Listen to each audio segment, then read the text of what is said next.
Dating app വഴി കുടുക്കി തിരുവനന്തപുരം വെഞ്ഞാറമൂട് സ്വദേശിയെ തട്ടിക്കൊണ്ടുപോയി സ്വർണ്ണാഭരണങ്ങൾ കവർന്നെടുത്തു. സംഭവത്തിൽ 4 പേർ ഇപ്പോൾ പോലീസ് കസ്റ്റഡിയിലാണ്.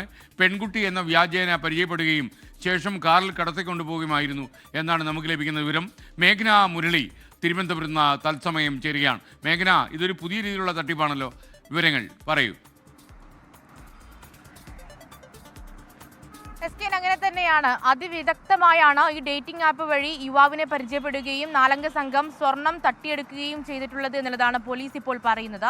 സംഭവത്തിൽ ഇപ്പോൾ പോലീസ് 4 പേരെയാണ് കസ്റ്റഡിയിലെടുത്തിട്ടുള്ളത്. അത് മുഹമ്മദ് സൽമാൻ 19 വയസ്സ്, സുധീർ, സജിത്ത്, ആഷിഖ്, ഇവർക്കൊക്കെ ഒരു 19നും 24 വയസ്സിനും ഇടയിലാണ് പ്രായം എന്നുള്ളത് നമുക്ക് നോക്കിക്കാണേണ്ടതാണ്. ഇങ്ങനെ 4 പേരാണ് ഇപ്പോൾ പോലീസിന്റെ കസ്റ്റഡിയിലായിട്ടുള്ളത്. ഈ തട്ടിപ്പിന്റെ രീതി എന്ന് പറയുന്നതും ഈ ഡേറ്റിംഗ് ആപ്പ് എടുത്ത് ഡേറ്റിംഗ് ആപ്പ് വഴി പെൺകുട്ടി എന്ന വ്യാജേനെ ഈ യുവാവിന്, വെഞ്ഞാറമൂട് സ്വദേശിയായിട്ടുള്ള യുവാവിന് മെസ്സേജ് അയക്കുന്നു. കുറച്ചു കാലം മെസ്സേജ് അയച്ച് പരിചയം സ്ഥാപിക്കുന്നു. അതിനുശേഷം ഒരു സ്ഥലത്തേക്ക് വരണമെന്ന് പറഞ്ഞ് വിളിച്ചു വരുത്തുന്നു. അങ്ങനെയാണ് കാറിൽ തട്ടിക്കൊണ്ടുപോകുന്നത്. ഈ 4 അംഗ സംഘം ഈ യുവാവിനെ ഒരു സ്ഥലത്തേക്ക് വിളിച്ചു വരുത്തി ഇന്ന സ്ഥലത്തേക്ക് വരണമെന്ന് പറയുന്നു. ശേഷം കാറിൽ തട്ടിക്കൊണ്ടുപോവുകയായിരുന്നു. പിന്നീട് കയ്യിലുണ്ടായിരുന്ന സ്വർണം, അത് ആഭരണങ്ങൾ, മാലയടക്കമുള്ള ആഭരണങ്ങൾ തട്ടിയെടുത്തു എന്നുള്ളതാണ് പരാതി.